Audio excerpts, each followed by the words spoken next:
Hello everyone. Formation of an ionic bond, whichever I have tried to explain through the Google Meet, but unfortunately, due to the network issue, I could not reach all of you. Sorry for that. So, in this video, I will be showing the formation of ionic bond and factors which affect the formation of ionic bond. So here, let us take an example of formation of ionic bond: sodium with the sodium and chlorine. Sodium in their outermost shell, how many electrons are present? 1 electron. And chlorine, there are 7 electrons present. Now what will happen? Sodium will transfer one of its electron to form what? Na plus. Similarly, chlorine will get this electron to form what? Cl minus. Cl minus. Now here what will happen? Sodium plus and Cl minus, electrostatically they will join together to form NaCl, and then they will release an energy that is known as the lattice enthalpy, that will be known as the lattice enthalpy, and which will give the stability to this molecule. Now this is the simple way of the formation of ionic bond I have shown you. If we take another example, calcium, outermost shell 2 electron, oxygen has 6 electron. These 2 electron will be transferred and both will form the Ca2 plus and O2 minus. And Ca2 plus and O2 minus, they will combine together to form CaO. Now, so what are the factors which affect the formation of ionic bond? That you have to know. That is the major things you have to know in this ionic bond formation. First of all, in ionic bond formation, the process you have to consider. See, sodium loses one of its electron to form Na plus. That is the ionization process. If the ionization enthalpy of this metal become low, easily it will form Na plus, and what will happen? It will means the formation of ionic compound will be easier. That means the lower the ionization enthalpy of metal, higher will be the rate of formation of an ionic compound. In second cases, what will happen?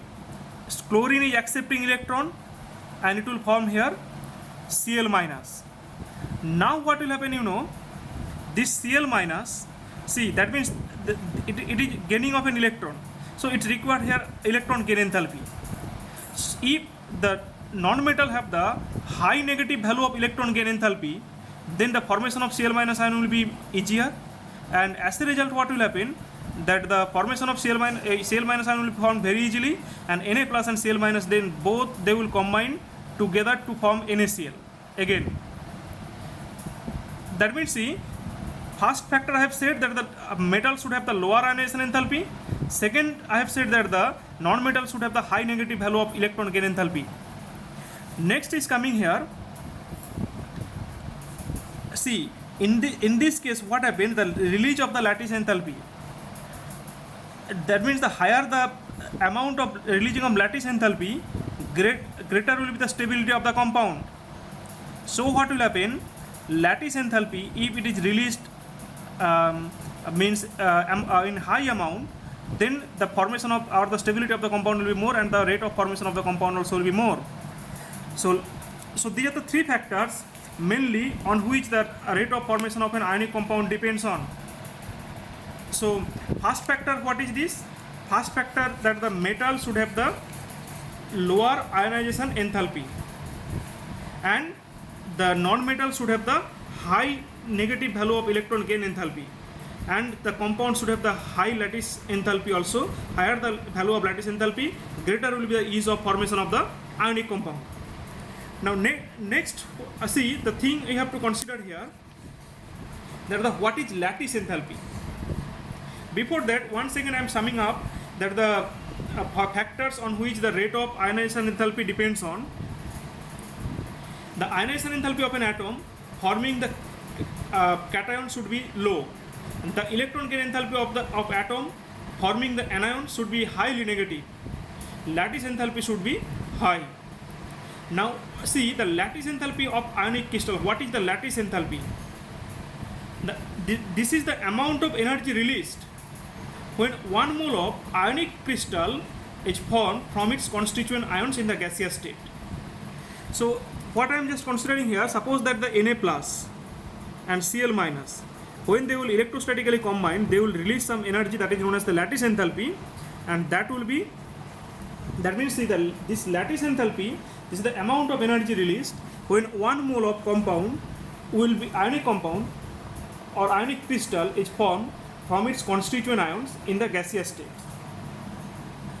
So then what are the factors on which the rate of lattice enthalpy depend on?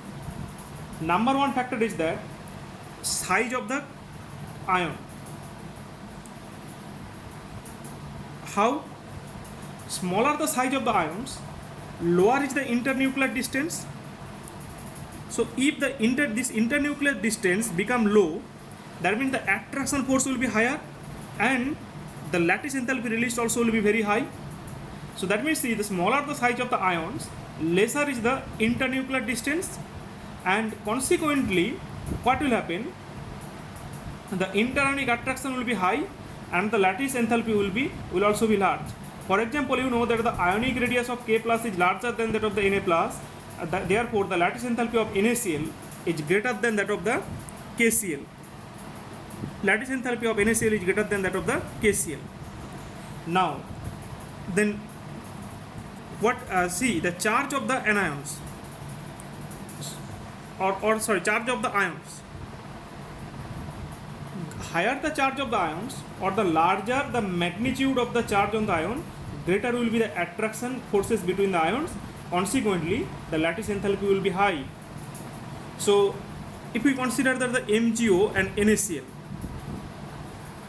MgO, what is means charge of Mg is charge having the charge Mg2 plus and O2 minus, and Na plus and Cl minus also, Na plus and Cl minus also will be there. So that what will happen, the MgO will have a greater attraction force than that of the NaCl, so that the lattice enthalpy of MgO will be higher than that of the NaCl. So now how to calculate the lattice enthalpy? That requires a Born-Haber cycle. We will be discussing after the discussion of the 5th chapter, that is the 6th chapter, that is the chemical thermodynamics. After the discussion of that, we will be discussing about the how to calculate the lattice enthalpy of an ionic crystal. So today up to this, and in the next part of the video we will be discussing about the formation of covalent bond and as well as the calculation of the formal charges. That's all. Thank you.